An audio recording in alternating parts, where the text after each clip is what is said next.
Aujourd'hui, les gens qui ont un peu d'épargne ou qui ont un salaire ou qui touchent une retraite et qui aimeraient bien pouvoir tenir un peu leur niveau de vie, parce que c'est quand même bien légitime, surtout à l'échelle individuelle. Hein. On a des choix de société qui n'ont pas été les bons, mais à l'échelle individuelle, personne n'a envie de se dire je vais perdre les 3/4 de mon pouvoir d'achat. Mais quand on regarde la dette par habitant aujourd'hui, on se rend compte que c'est beaucoup d'argent à dépenser et qu'on ne peut pas le dépenser de façon complètement indolore.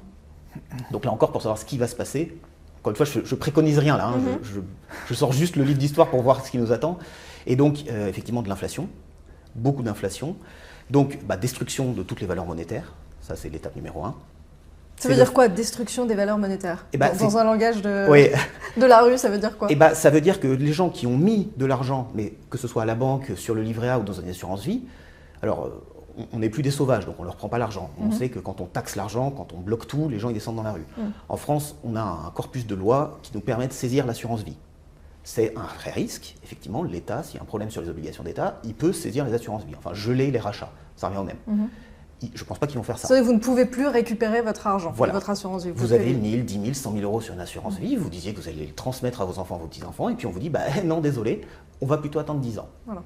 On ne vous l'a pas pris, mais on vous l'a bloqué. Voilà. Mais en fait, ça n'a de sens que si, derrière, l'État, il sait que dans 10 ans, ça ne vaut plus rien. Et là, encore une fois, c'est ce qu'ont fait tous les États surendettés, c'est de l'inflation. Et d'ailleurs, ce qu'on ne sait pas trop, mais c'est que depuis 2 ans, l'État français s'est très désendetté en termes de pourcentage du PIB. On sait que la dette, on regarde la dette française, la dette publique, en pourcentage du PIB, et depuis 2022-2023, ça va pas trop mal. On a baissé de plusieurs points de pourcentage. Pourquoi? Parce qu'on a eu cette inflation qui a laminé le pouvoir d'achat de tout le monde, mais des salariés, des retraités, tout le monde.